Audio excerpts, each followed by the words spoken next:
Hello, you're listening to Send in the Experts with Georgina Durrant. This podcast is all about teaching and supporting children and young people with special educational needs and disabilities, SEND.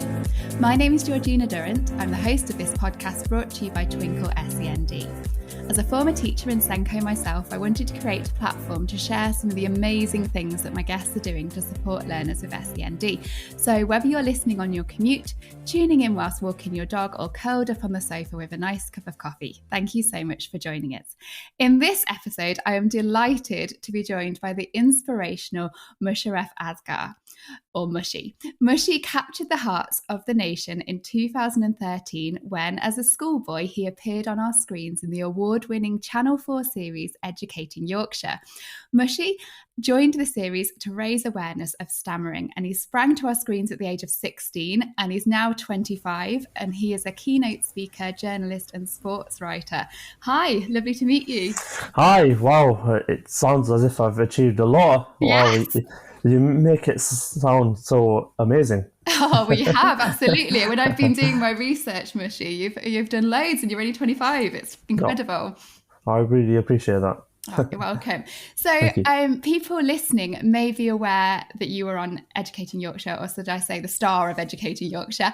But for those who haven't watched it, Educating Yorkshire was a documentary that follows the sort of trials and tribulations of a secondary school called Thornhill Community Academy in Dewsbury in Yorkshire.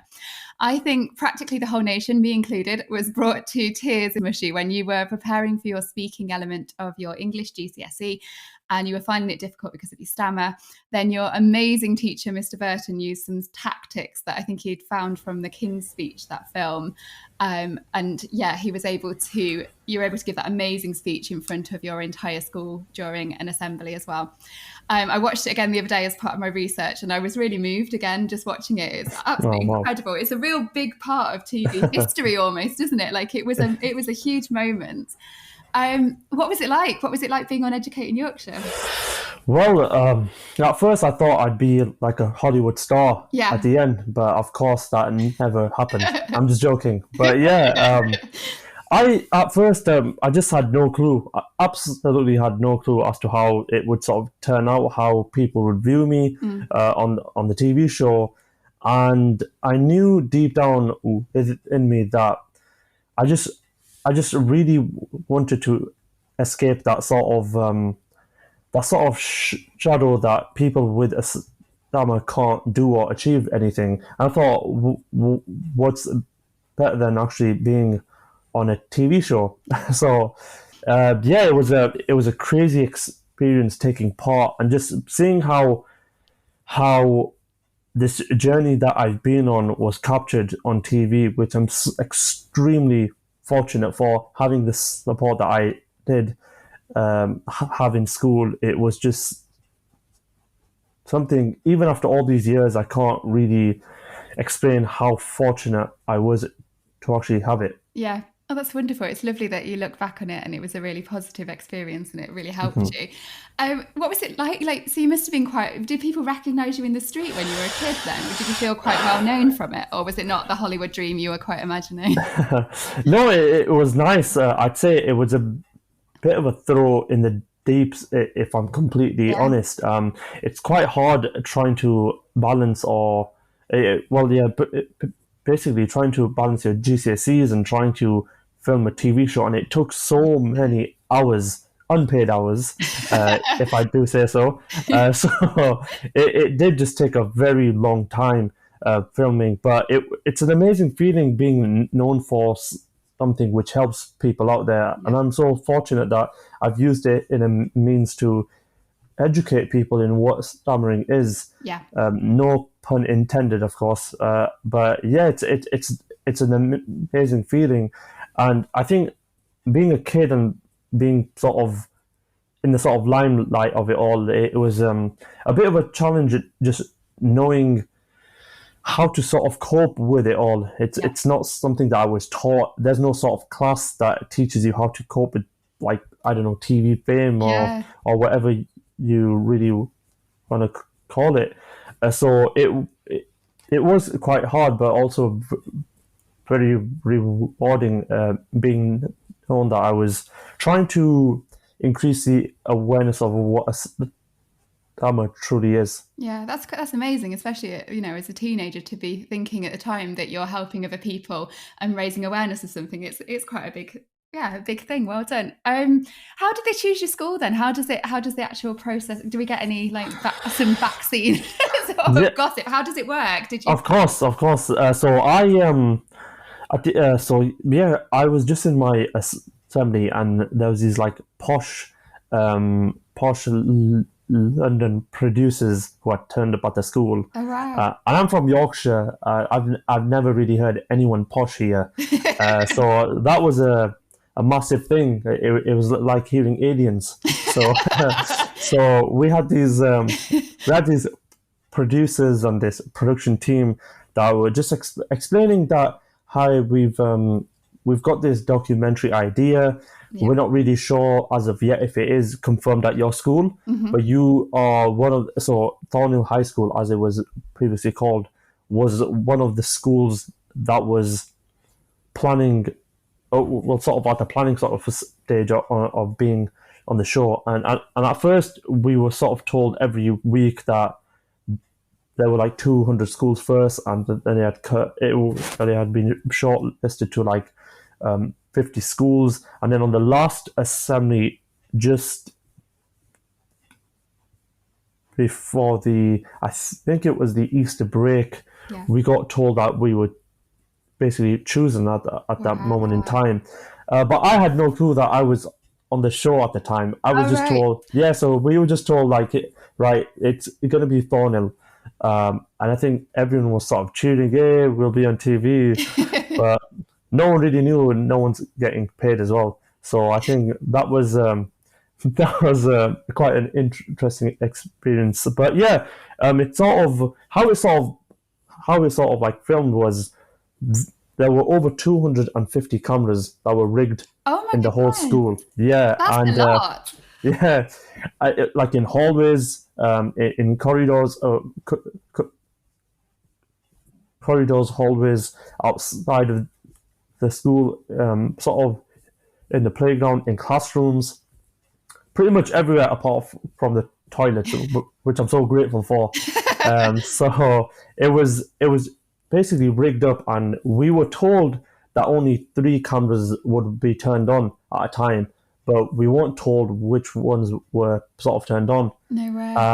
And then, out of nowhere, I was just this sort of shy kid trying to actually talk in class, like nothing else, just trying to actually talk, having a sort of net of friends who were there trying to help me. Of course, facing a lot of bullying as well, but I think they sort of saw that I was trying.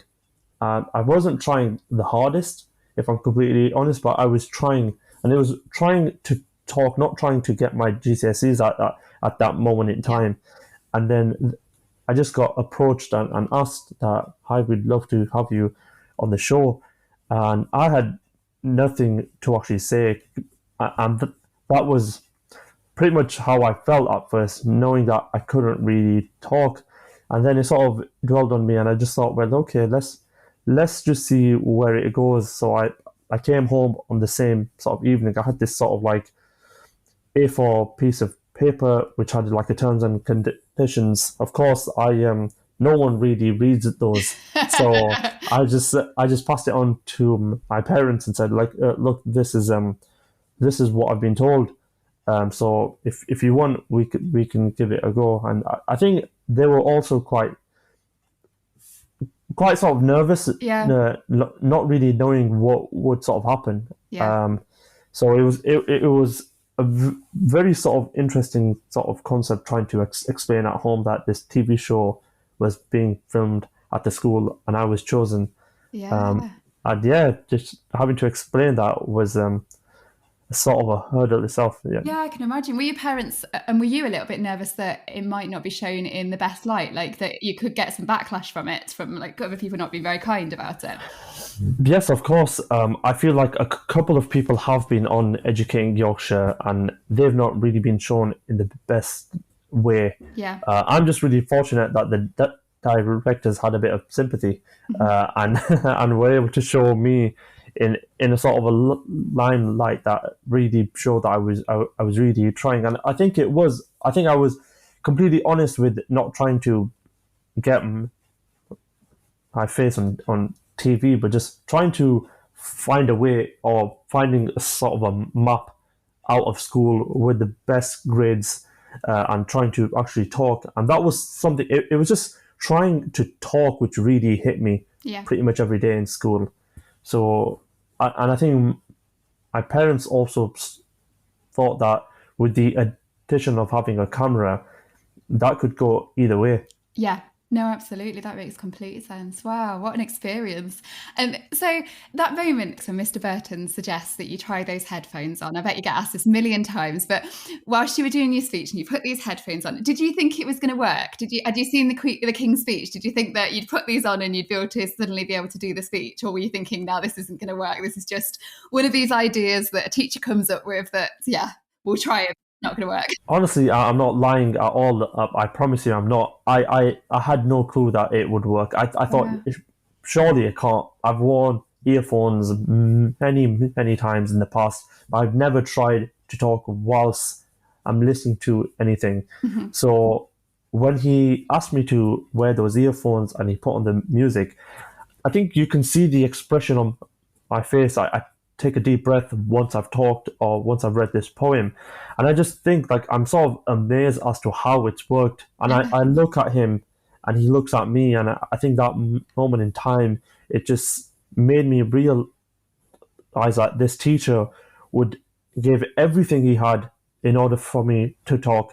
And I always say this, like, I'm really fortunate to also be a keynote speaker where I go into schools and I talk about this journey in depth. But I think it's just like seeing that he was a teacher, not trying to only make me pass those GCSEs, those crucial GCSEs I needed, but knowing that he was that speech therapist who was trying to help me find a way out, or finding a voice, if that is. Yeah. So I can't really sum up into words how crazy it was, just listening and just talking and just thinking, how on earth has this worked? Like, your face, when I was watching it, you can actually see, I think the teenagers' faces tell it all as well, don't they? But you can actually see it on your face. It's like this, you're speaking, but you're like, wait a minute, how is this happening? How am I able to do this? And yeah, Mr. Burton's looking at you, looking the same. And it's an amazing, really, really amazing to watch. And it must be wonderful that it's captured there for you. Like that moment, that massive moment in your life, not just in television history, but in your life, is actually captured there for you to have a look. You can always look back on, can't you? It's lovely. Absolutely brilliant. It's an amazing feeling. I think just one thing, like I just say that one thing that is, it wasn't just wearing headphones. There were a series of sort of techniques which I used in order to actually build the confidence to actually wear those headphones. And I think that wasn't really shown on the show. No. But I try and, as amazing as it was being on Educating Yorkshire, wearing those headphones was, I think, sort of that last step that I needed. But I tried so many different methods, so many like different trials, and one in particular was, I'm not really sure who told me at the time. I think it was my science teacher, and he was just talking about this contract that he had with his mobile phone, and then he just explained that the call center couldn't really turn the phone off on him. So I thought, okay, perfect. That's a perfect opportunity where I can just call. Ask as many questions as I want. And I was just talking about like iPhone like 3 at the time. I was talking about texts and minutes and all sorts. And then as soon as they would ask me for card details, that was the moment I would turn it off and I would restart the cycle of speaking again. So I used so many different methods just to sort of lead up onto that moment of wearing those headphones. Yeah, that's really interesting, and such a shame that we weren't able to see them, because it did look like he'd just come out of nowhere with that brilliant technique, and then it just tried it and it worked. But yeah, it's interesting and good, I think, for our listeners to hear that there were lots of things that you tried, because there will be teachers and Senkos listening who will have children in their classes perhaps with a stammer, and it's not just about one magic thing, is it? It's got lots of different techniques that you can try, and different things work for different people. And I suppose not to be disillusioned if they try the technique that worked for you and it both work for them. Yeah, of course. I've seen in the past that a lot of teachers have messaged me, a lot of students have, and asked, well, I've tried wearing the headphones and it's not helped. Yeah. Like, why is it work? Why can it work for you, and why is it not working for me? So I think the best thing that I say is, I think stammering it's very different. I think it's like, it's sort of not the best word to use, but I think it's sort of tailored for each and every person. So it works in its own mysterious way. And you just have to find out what works for you. I feel like, even though as amazing as it is wearing headphones and talking, you can't really use it. It's not a practical sort of method. So I needed to use different methods to actually talk. So I have a massive list of like breathing methods that I use, and I give to a lot of students, and they see that it's so much more practical. It's something that they can try and practice on. So it's not just about wearing headphones. Yeah, no, that makes sense, because I suppose at the moment, obviously people can't see us, but at the moment Mushy's talking to me with headphones on, so you can't actually be listening to music whilst we're on the recording, because everyone will be able to hear the music you're listening to. So at the moment, what strategies are you using today? Are you using breathing techniques? Is that what you do? Yeah, so I went on quite a few courses that was mainly about just controlling this stammer that I had. So I use a lot of breathing methods. So I take a lot of pauses, and if I feel like I'm just about to hit a block, I sort of don't try and force it out. A lot of people try and like twitching and start pushing and start thumping their hand on their legs, which is quite painful as well. So I think there's a lot of methods that people try just to actually talk, and it just makes me think how important talking actually is in itself. That people try anything and everything, but I use a variety of different methods to help me talk, and I think those methods just make me sound so much more coherent. Rather than trying to push through, and even being in this sort of setting of wearing headphones and talking, knowing that there's no video element, even though there is one right now, but knowing that audio is the only thing that is needed in this sort of place and time, I think that sort of adds that pressure. But if you dwell on it too much, and you start thinking, oh my God, I can't talk and I can't really get these words out, I'm scared, I'm so nervous, then you start feeling those emotions. And I think if you are able to control those, and it's hard, I can't lie and say, well, no, I'm perfect, I can speak fluently and I'm this and I'm that. No, of course not. I'm not. I proudly admit I'm not a fluent speaker. I probably never will be, but I will try, and I will try and push through, just trying to basically show that even though I'm not a fluent speaker, I've gone on to achieve certain things that I never thought I could ever achieve, and that was based through the support and having a teacher who wasn't very emotional. And I think if you get that mixed up, if you're a very quite emotional in that setting, then those emotions sort of take over, and you try so much harder, but then you don't really try as hard, I feel, if you just take it as it comes. If that makes any No, it makes complete sense. It's inspirational. It really is. I know I said it at the start, and I think that word gets thrown around quite a lot, but it really is. And it's lovely to hear that you've got a toolbox, if you like, of different techniques that you use, and like dipping in and out and try different ones. Because I think, like you say, people listening will, if they've tried putting the headphones on and it's not worked, it can, I imagine, a bit disillusioning for them. So good to know that there's different things they can try, and different things, I suppose, that work on different days perhaps, or at different times. Really useful. So could you explain what a stammer actually is then, just in case somebody's got this far on the podcast and they don't actually know what we're talking about? Of course. So I believe that a stammer, to my sort of knowledge, is a block within your throat or within your mouth, which doesn't allow you to actually speak as fluently compared to others. So it's sort of like a mental block, a physical block.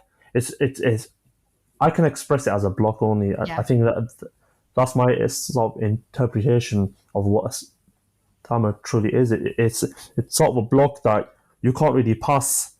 And of course, people try and push through, as I've like mentioned, but it just really causes sort of a really mental problem where you feel days or weeks of anxiety, feeling as if I can't really take part in anything. And I think a lot of students must have felt that. But it's not only with students. I feel it's happened with a lot of adults as well, who Yeah. also feel that sort of anxiety and that sort of barrier in trying to actually talk. So it is a feeling that really makes you feel like you can't do anything, even though you have like a mouth of voice box and all these different components that allow you to actually talk. You just feel as if you can't talk, and the best way that I've been able to explain it is, it's like a person who wears glasses. He or she can take those glasses off, but they can't really see what's in front of them at times. Of course, depending on what sort of impairment they have. Yeah. But it's mainly that if a person who can't see long distance, he needs glasses. He still has those eyes. He or she has those components, but he or she can't see. Yeah. So it's the exact same way. I'm not trying to force these words, or I'm not trying to be a fluent speaker, even though I feel that I can.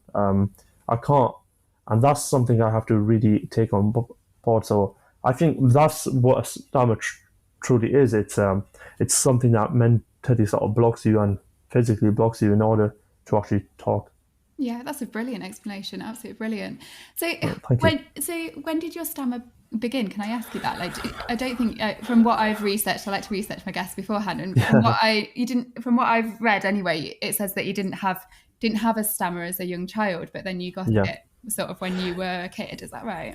Yeah, of course. So I like to explain this quite early on in the talks I do. Yeah. So I actually suffered from an asthma attack quite early on Oh, wow. as a kid. I do remember being in like primary school and just having this sort of block where I couldn't breathe, Oh, and God. I just basically fell to the floor and woke up in the hospital bed, and I had like all these tubes and all sorts of things on me, and I just thought, what is happening? And I woke up trying to actually talk, and I remember the nurse asking if I wanted anything to eat, and I tried to say toast, and I couldn't say toast, and I just kept hitting this block of teeth, and she kept on looking over and saying, "Pardon me, like what are you wanting?" And I sort of like couldn't explain it, that Yeah. I can't say toast. Like, what is going on? Yeah. I just can't say it. And then I went home, and my parents could see. Like at first, we all thought. Well, I was told that it's probably the medication that I was on. It's probably that's why it's in your system. So maybe it's one of the side effects. And I thought, okay, yeah, should be okay. But days went on by, weeks, and it just got worse. God. And then I think with stammering as well, quite early on, when I was 5 or 6 at the time, I thought it was some sort of like disease or some type of treatment that I could take which would cure it. I thought it was probably a viral infection or Yeah. whatever it is as a kid. Yeah, because you would be. Yeah, that makes sense. Everything you get when you're a kid, it's always like bugs, isn't it? If you pick up from Yeah, school, so you so just presume it'd be the same. I thought it's just something I've picked up at school, Yeah. and I'd probably just have some type of medication. And I think the hardest thing for me was going into that doctor's surgery and actually hearing the doctor explain to my mum that Musharaf would never be able to actually speak fluently ever again. Well, he won't speak fluently ever. And I think hearing those words quite early on Oh made my me think. goodness. I just thought, well, he's just torn me into pieces here. I'm literally torn. Yeah. I've just been told by a professional that I won't ever be able to actually speak fluently ever. And I think I heard those words and I just had two options. Either I believed what he said, and I think that had a massive impact quite early on. I tried to learn sign language. I Brilliant. didn't really get far, but I hated it. I thought, why am I trying to learn something when I know I can talk? Like, I Yeah. know I can talk. I don't need this. So I just, of course, certain days I would think, actually, I don't have no hope in this. I don't have a choice. And then certain days I'd be quite motivated and think, well, actually, I do. So it was sort of like that ongoing battle that I sort of faced, trying to actually find a cure, but really it wasn't curing anything. It was just accepting who I was. And I feel like the moment I accepted who I truly was, it just sort of took off that weight that I had on me. Oh goodness, is that so? Asthma attacks, is that a common? Do you know? Is that a common cause of stammers? Do you know? Or I'm not really sure if I'm completely honest. I just know from my sort of experience. I know people that have had strokes in the past right. who have resulted in stammering after. So it could be maybe some sort of damage that happens mentally that causes something to happen, and then of course then stammering occurs. But I'm not really sure. No, if I'm honest. fine. Gosh, that, like you say, hearing those words by the doctor at such a young age, that must have been really, really difficult and challenging, and difficult for your parents as well. I imagine hearing that and their worries for you, and they must be ever so proud of what you've achieved and where you've come. Like, honestly, I'm not saying this because I feel like I have to. I truly believe that teachers, honestly, they can change a young person's life completely. They can really they mold individuals into anything they want.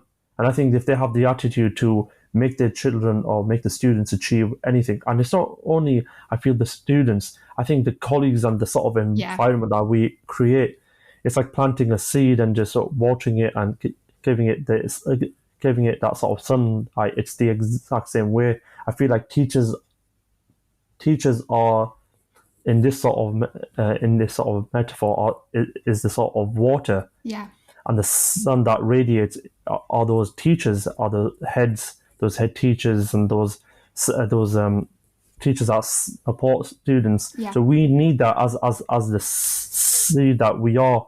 We need that help, and we need that growth, and the only way we'll grow is by having the environment and having the people to help us push and achieve those grades or achieve those goals in life. And I suppose it's not just the grades, is it, for you? I imagine the biggest impact was that your teacher was able to give you that voice and help you with that more than any of the GCSEs and that side of things. Yeah, it's a bigger impact is that. I never went into school thinking that my teacher would find me a way to talk. I never ever thought that, and I don't think any kid in my sort of shoes would have ever thought that. I always thought school education was GCSEs, college, uni, or work, and that's it. Like, all these different battles that we face aren't really counted. It's not something that you ask a teacher for help with in respect to. So I knew quite early on that stammering was something I needed help with. So I thought, well, why not ask? Like, what is the harm? And I'm so glad I asked. It was more than education, I feel, at that moment in time. It was more than anything I've ever achieved. And even this, using this voice and having the confidence of talking, it all stems down to having this support that I did, having that Mr. Burton pushing me and nudging me, and all those teachers, Mrs. Marsden, I could count all the teachers who helped me, who pushed me, who tested me, who were harsh with me, who made me, who just sort of pressured me and just told me that, look, you can. Even on the days if they had no clue, even if they thought that there's a possibility that it might not work out for Musharaf, but they made me believe that it was okay. They made me believe that I was more than what I thought I was capable of. And I think that is the sort of setting, and I think that is what a teacher truly is. It's not just about those grades. It's about making kids realize that education isn't just about grades. It's about leadership skills. It's about confidence skills. It's about knowing how to interact with people within school and outside of school. I think that is what a teacher truly is. Oh, teachers are going to love listening to this, Mushy. You're like a teacher's biggest fan, aren't you? Yeah, no, I really am. Like, honestly, I really am. I really, really am. I feel like if you're in connection with any student, if you're teaching anyone, whether it's in the college setting, in the high school, in secondary school, if you're in a position in life where you have an impact on a child, you can change that young person's life. Honestly, I can't really explain it anymore. You're going to make people feel so lovely listening to this. I know as a teacher myself, like I was a teacher for a while, and like it's, you know, day in, day out, and there's a lot of pressure, for external pressure as well, and it's tough going. And I think to hear, there'll be a lot of teachers listen to this and hearing someone saying, you know, thank you, and like all the things that they can actually do to help children and young people and make their lives better. I think you're going to make people feel really, really warm inside and nice. So thank you. No, like honestly, I think my sort of journey shows it. It really, like, I can't. I'm not trying to sit here and give anything false out here. I'm really trying to show that, look, this is what a teacher did. It doesn't mean that these moments only happen in that school. These moments happen across every single school, any sort of setting, whether it's in the workplace, outside of education. These things happen, these light bulb moments happen, and you can create those moments. It's only you. We as students are just led on this long path, but you guys are the leaders, and I think we need them. We really, really need those leaders, and those leaders are teachers. That's lovely. Really, really lovely. And it makes people feel so good about themselves. It's so true. Like, yes, yours was seen, yours is a good story and it was seen on TV, but you're right. There will be lots of maybe smaller moments happening all the time in classrooms right now that are having an impact on children's lives forever. Of course, and there'll be 100%. children, there's children that, or adults now, that look back and will think of those defining moments that a teacher might not even remember, or words they've said that's planted that seed that's helped them think, yeah, I can do this, or, you know, I'm gonna do great things with it. It's wonderful. So I was going to talk to you about school in general with a stammer. Were your classmates sort of inclusive then? You said you had a good group of friends that sort of sheltered you a little bit, but were people kind to you? Yeah, I'd say at first, in year 7, year 8, I faced a lot of bullying. And I think that was based on the fact that no one really knew what a stammer was. I had no clue as to what a stammer truly was as well. And I think kids, like, apart from like my haircut at the time, I think I seemed okay. but every time I tried to actually talk, there was that block that I hit, and kids just had no idea as to how challenging it was.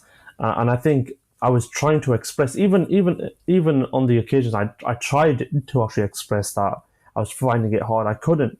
I just couldn't get those words out. I couldn't seek help. And I just thought, like, what is actually going on? Like, I can't even try and seek help. I can't do anything at this moment in time. I'm just getting bullied for something that I cannot control at all. Fair enough, if it's a haircut, I can change, but I can't change something that I can't really control. So I think it was quite tough, and I think that my friends were there to push me and tell me that it's okay, it's fine, you can do whatever it is. And I think labeling it as a stammer itself, or labeling it as an issue, was something that my friends and teachers didn't really say in front of me, even though it probably was a massive issue. But I think them not labeling it or making it seem that it was greater than it truly was really helped me to also think that it was okay, it's something that I can overcome. Brilliant. Sort of not making a big deal of it and sort of just getting on with it and trying to help you in the ways that they could as well. So what did you find the most difficult at school then? What would you say was the hardest thing you were doing at school? I think algebra was the hardest thing. That's the same for everyone, I think. I just really did not understand that. But I think for me, quite early on, it was trying to see where I would fit in. Trying to see where I would fit in this massive school coming into school in year 7, wearing this extremely large jumper that was probably passed down from siblings. Just trying to understand where I would fit, like in a school with people who are fluent speakers, and then everyone that I came across was a fluent speaker, apart from maybe 2-3 individuals who were like older, or one guy who was in the same sort of year as me. But I think we and I sort of felt that we had no sort of place here. And I felt like if everyone's speaking fluently, if there's if all of my teachers, my science, English, maths, PE, like everyone's a fluent speaker. Every classmate I have is a fluent speaker. Like, where do I fit in? Like, I have no room here, and I was trying to create a space or create an environment where people would see beyond the stammer that I had. And I think that was the hardest bit. The hardest bit was trying to open up and having those very difficult broken sentence conversations where I would try to talk and people would find out he can't even speak. I was pushed aside, and I think that sort of had an impact on my sort of quite early on going into like classroom. While being in the classroom, I'll try answer a question, and even though I felt I knew what the answer was, I was sort of told no, that it's okay. And I think it's not really the fault of the teachers as well. It's sort of that moment where you can't really sort of blame anyone, but sort of can but can't as well at the same time. So it was quite hard. So certain questions that I didn't know the answer to, I would try and ask, but I would get nervous and think, well, I'm gonna ask in front of everyone, and they're gonna laugh at me. So is it better that I just get the answer wrong and not ask? And that was the biggest. That was the biggest thing that hit me as a kid, was knowing that I didn't know the answer but not asking. And I think that really had an impact, because I sort of wasted a lot of years just not getting the best grade in school in those early on years. And even in my GCSEs, I feel like I could have got so much more, got the grades that I thought I could have, if only I had taken that step early on. If I had only taken that step and said, well, no, I don't know what the answer is, but I'm willing to ask. I'll put my hand up and ask. If I sit here and get the answer wrong, then that won't help me either way. Yeah, that's such a good point. I hadn't thought of that. Naively, I just thought that the difficulties would be like answering questions, but I'd forgotten that actually you need it to ask questions, don't you, to be able to get better at the subjects that you're doing. I genuinely, and I apologise that I hadn't thought of that, but I hadn't. No. But I imagine that's the case for a lot of teachers who might not have experience with somebody who got a stammer in their class, and then of course then they're thinking, okay, well, speaking, doing the oral GCSE exam is an obvious one that would have been tricky, but not realising that you're not just being shy by not putting your hand up, but it's actually there's a barrier there, and there's a reason you're not putting your hand up.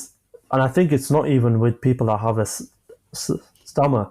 There's a lot of kids that, with COVID happening, a lot of students will be facing a lot of adversity, but they're too shy or too scared to actually ask and get that answer. And I think I hope teachers don't really overlook that and say, oh, he's probably just he or she or they are just probably feeling a bit down, and it should be okay.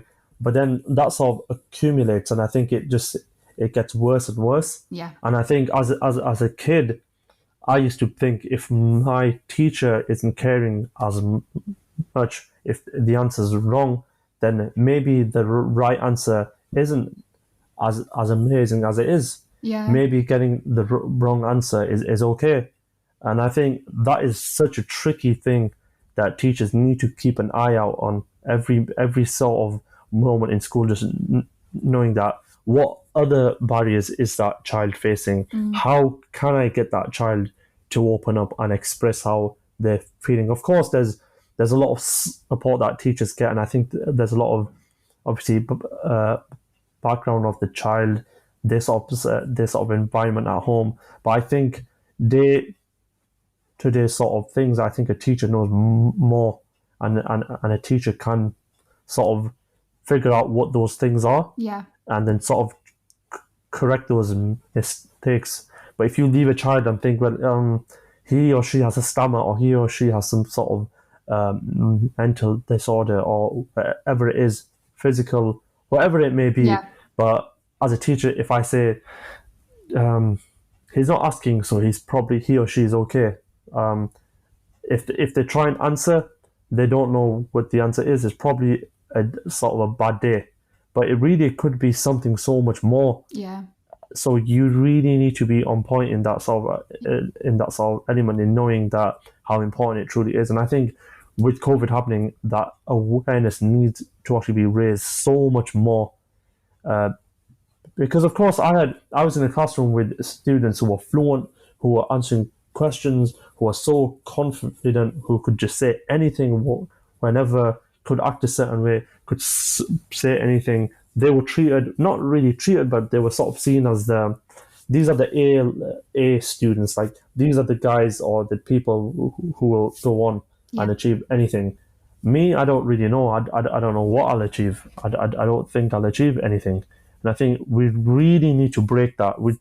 That is something we have to actually break. Yeah. And I just feel like a lot of kids need that sort of help. And I know, of course, it's so hard. Teachers get bashed every single day with all sorts. But I really think that teachers can, even if they give that little bit more, they really can change a person's life. And I think that little bit more happened with me. Yeah. That little bit more, okay, we'll listen to what he says. Okay, we'll push him a bit more, just slowly pushing, and then it just sort of exploded, and I was able to reach those goals. But that all stems down to, of course, I know that I put all the time and the effort in, but how did I reach that? How I couldn't have just woken up one day and felt like I'm a confident person now. No, it was a series of events which took place. Yeah, and it's that, like you say, teachers just going above and beyond, just even if it's ever so slightly, but incrementally going above and beyond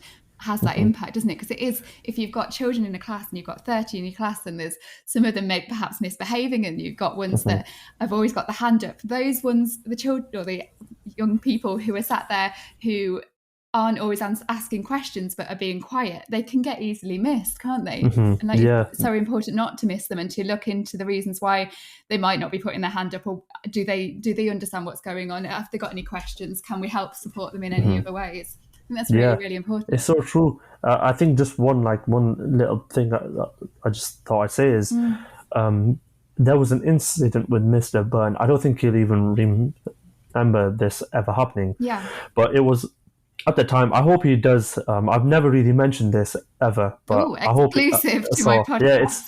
It's exclusive. So I've mentioned it in talks in the past, but no, I think it just really shows the impact a teacher has.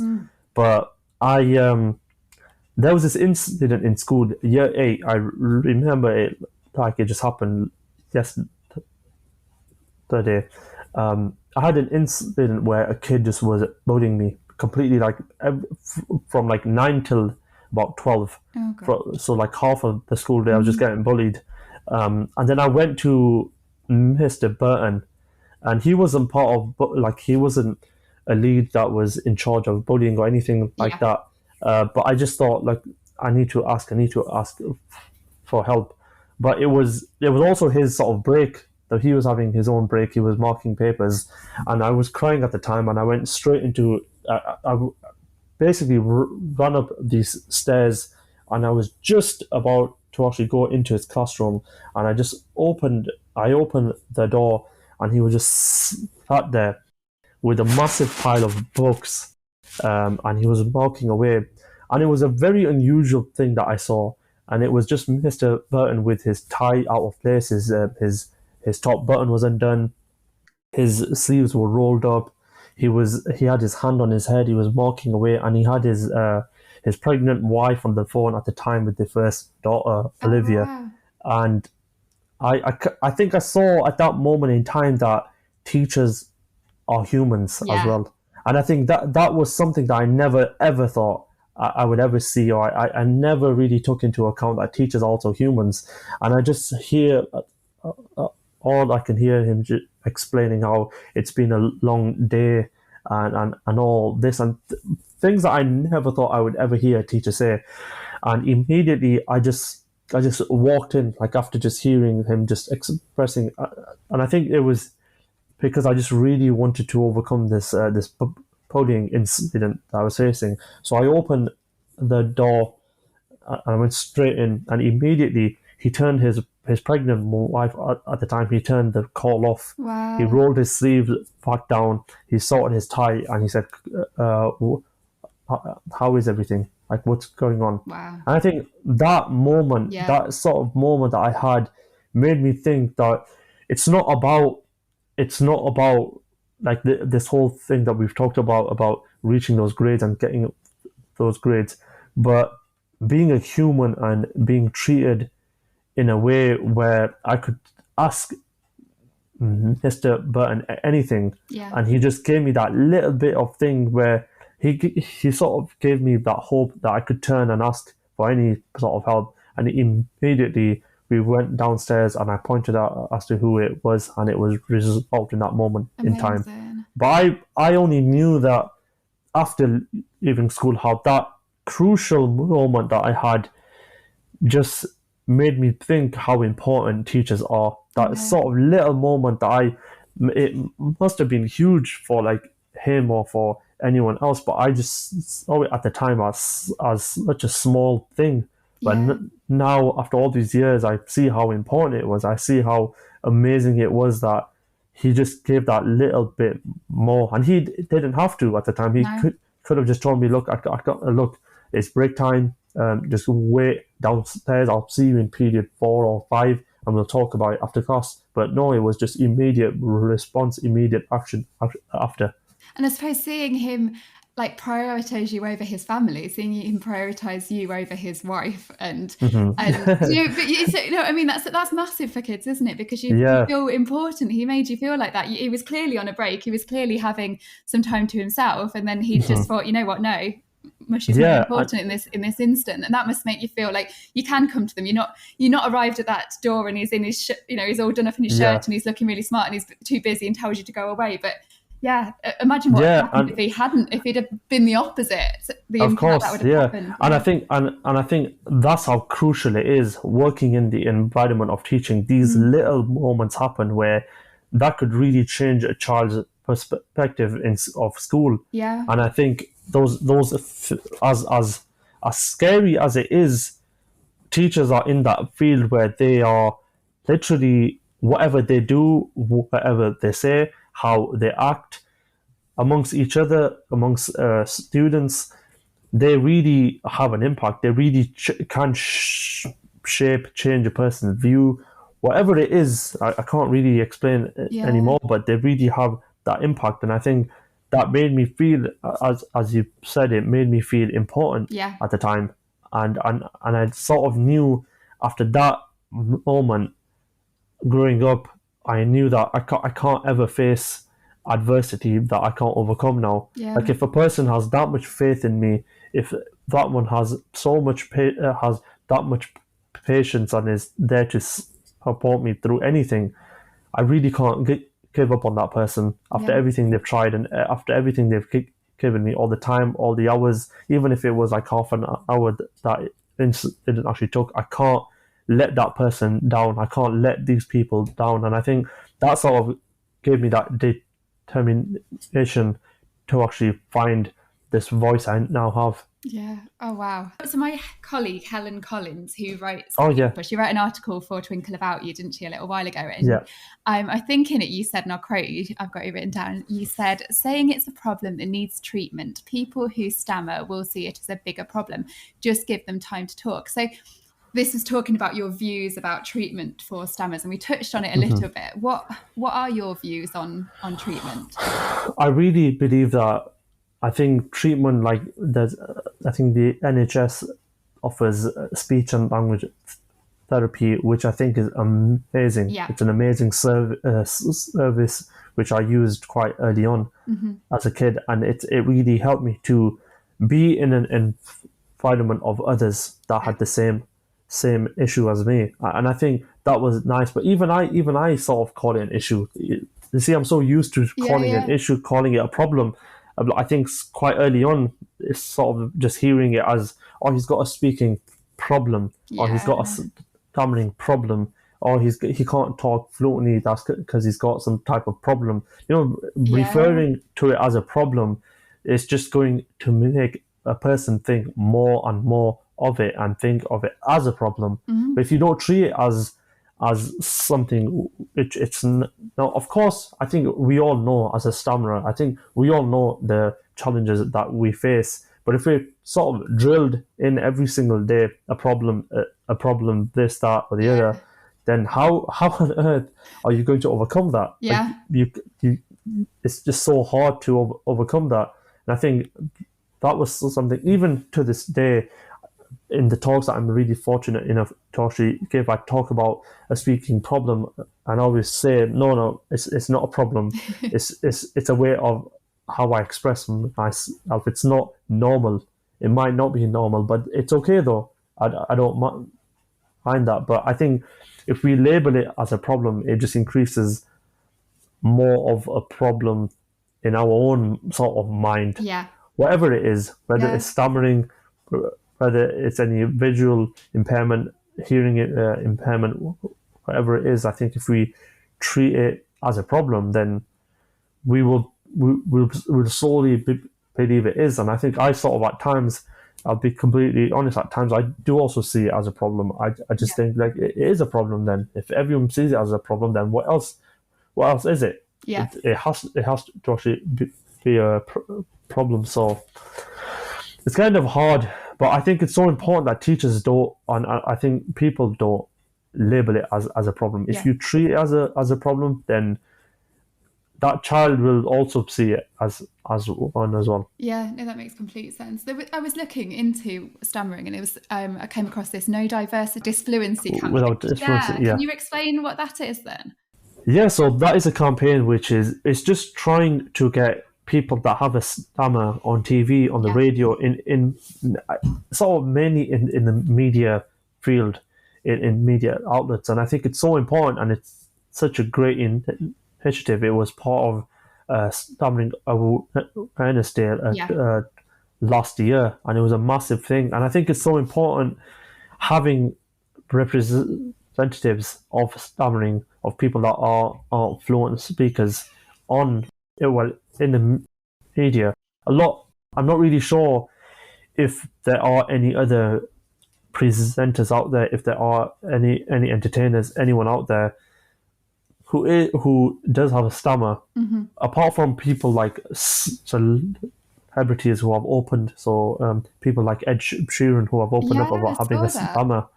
But I think as a kid you hear that and it's like, wow, that's crazy. Like, he's just opened up about having a stammer. Like, what on earth? Like, where did that come from? Or stars like Stormzy who have expressed that they also had a stammer as a child. Now, but I think we need more of that. We really need more of that. The same with any other type of adversity people are facing. I think we need more of that on TV or on the radio. I think that's what the campaign is mainly focused on. It's about trying to get people that aren't fluent in mainstream media.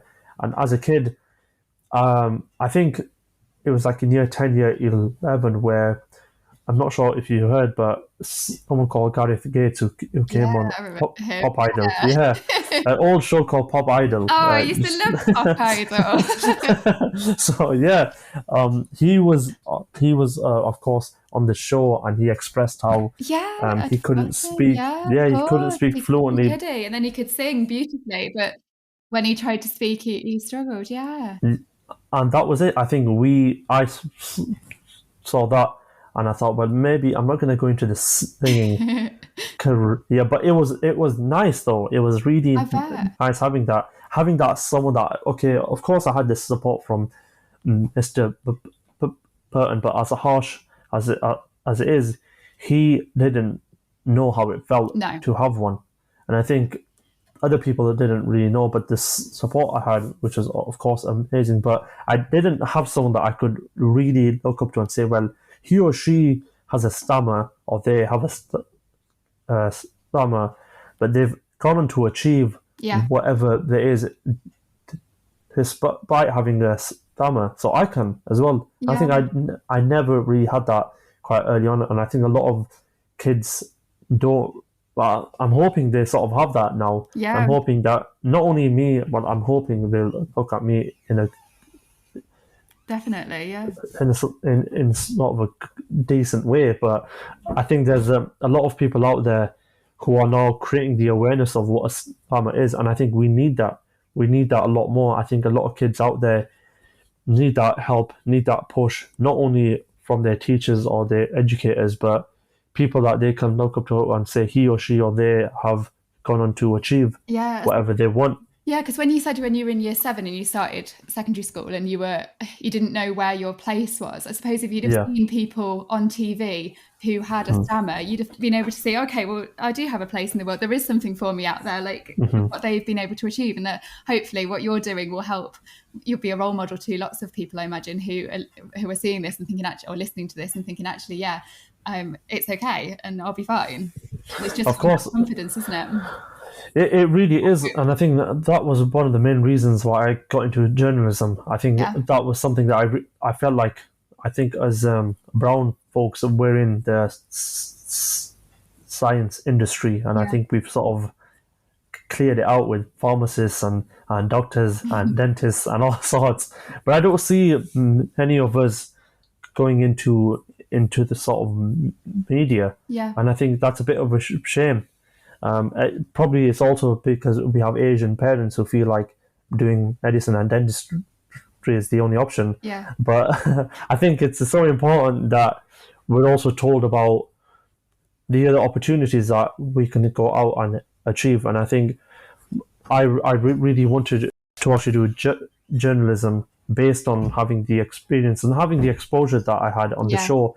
And I was so fortunate that I was able to go into uni and do something which I saw, which at first it was so hard. Yeah. Doing like radio and doing like podcasting and learning about all that sort of element, and I was just like, okay, this is a lot more challenging than I actually thought. And I think, but it's also not nice facing that challenge. So like last night, I had a massive interview. So I'm working as a journalist now, part-time journalist and part-time public speaker, keynote speaker. So it's a bit of a mixed sort of thing I have. But I had a massive interview last night in Derby with Michael Owen. Oh wow! And so I was. It wasn't incredible.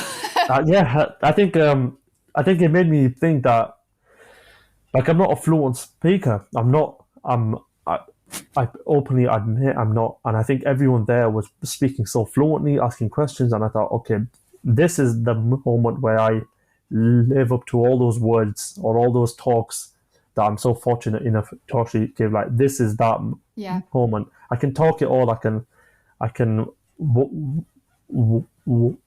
sort of waffle as much as I want, but these are the moments I need to make sure I capitalize on this. So I went up to him and I was shaking at first. I was really nervous, just thinking, wow, okay, this is Michael Owen. Like, who can say that? And I'm just really fortunate. I've not sent the photo yet to Mr. Burton, so I don't think he'll be happy.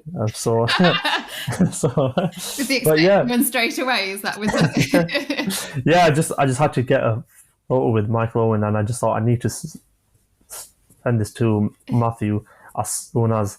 So I was just standing there and asking him a question, and he was quite happy to answer, and he was quite jolly and quite open. And I walked away from that interview, and I just thought, like, I really have shown that you can achieve anything. Like, whoever thought? I never thought I would be standing in a room with him, and I just asked him a couple of questions, and he was he was quite happy and he's Perfect. quite open. And I think that, and I know this sounds as if I'm just saying it, but No. it comes from the support I had in school. Yeah. That teacher made me think that I can do anything, and now I'm crazy enough to believe I can.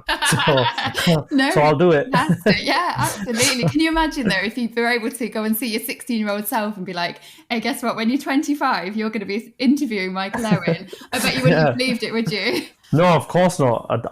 I think first thing I'd say, please, let's go have a haircut first, and then after that, Not going like I will this. explain. Yeah, no, of course not. So, yeah, so That's I think awesome. it just really does show that you can achieve anything, Yeah. and I think this campaign really expresses how we need more people out there who aren't fluent speakers to actually take on those opportunities. And I think I take I take pride in that, Yeah. knowing that I'm sort of changing it every single Yeah, sort day. of I'm representing trying it, aren't to. you, as well? And yeah, I suppose for people that it's not even just for young people who've got a stammer. I suppose it's for everyone to be able to see it as part of normal day life. Yeah. It normalizes, doesn't it? And it becomes less of a big deal for the people who have a stammer. So if we're seeing people on the news, if we're seeing people on podcasts, on TV, everywhere who have got stammers and are okay and are fine and are happy, do you know what I mean? And are living normal lives, then it makes people feel accepted, and Of course, and I think that is the sort of like end goal that I'm trying to reach. Like I'm trying to sort of reach. Like I always get asked, like, what are you achieving in life then? Yeah. And I think that it's that end goal where a kid can look up to me or look up and say, I believe I can do what Musharaf is doing based on me, and based on what I've achieved. And I feel like that's sort of like something I'm trying to help people see that, look, if I can, honestly, anyone can. All it takes is just to try as much as you can. And of course, I've had times where I've tried to do an interview with people and they've turned it off on me. It happens. Yeah. But I think you have to take that on board, and you just got to try even harder. You just have to work a bit harder. And I think if you work that little bit harder, you can achieve those goals. And I think I'm praying and hoping that kids see that and they look up to me and say that, well, Musharaf went into journalism and he did this and he did that, and I can too. Yeah. Like I have a stammer, but I don't care. He did it and I can. Yeah. And I really hope that is something that I can take on board, and well, people can sort of take on board. And I think more importantly, sort of the behind the scenes of it all is a teacher made that happen. Yeah. That moment where I was interviewing Michael Owen, it came through all them sort of years of struggling where I thought I couldn't achieve anything, and I prayed and I asked, and I just kept on trying to get the support that I did in school. And I think that sort of behind the scenes of it all, of course it is me going there and doing the interview, but it's mainly that teacher, it's mainly those teachers that made me think that I could. Yeah. And I think that is so important. So important. Yeah, really. So, you're doing journalism. You are a journalist now. You went to university into journalism, and you're doing keynote speaking as well. So you've been doing that in schools, colleges, universities, teach conferences, etc. Yeah. So I imagine people listening will be thinking, "Oh, we need to book him." Oh, please, yeah, I'd love to. It's honestly, it's an amazing feeling going and just talking about this journey and just trying to. I feel like sometimes teachers forget how much of an impact they have. Yeah. And I feel like I try to give them that sort of push and say, well, this is who you are. Yeah, this is what you do. And I think once they hear it, they sort of know how important they truly are. And I wish I'd love to. It's such a rewarding feeling. That in itself, apart from journalism, like if you put that to one sort of side, me being that kid who was told that I could never speak fluently again, to now like talking at events and talking in front of schools and at schools, I think it just shows like it all. I know this is now sounding like a broken tape, but it's not at all. It's brilliant. It really stems down from having that support, and how teachers really have an impact. Yeah, no, it's great. So you've also got a YouTube channel, which I was when I was researching you, I found, which was quite cool. There's lots of different episodes where you try different things. There's one where you go through the drive-through. Can you tell our listeners about that and what you do? Because I found Of that quite course. interesting. Because it makes sense now, but it wasn't a problem that I had thought about when I thought about someone with a stammer. I hadn't thought that a drive-through would be problematic, but obviously it is. Can Yeah. you explain what the YouTube channel does and what those episodes were about? Of course, yeah. So I think after the TV show, I was sort of labeled, excuse me, I was sort of labeled as this like motivational person. I had no clue as to what that truly was as a Yeah. kid, but I soon came to realize that a lot of people love that show and the clip, and I think that there were so many barriers that I was facing outside of that clip that people had no clue Yeah. about. And I thought, well, I want to sort of show that in a way where people can start being a lot more patient, a lot more caring, and have that sort of understanding as to what a stammer truly is.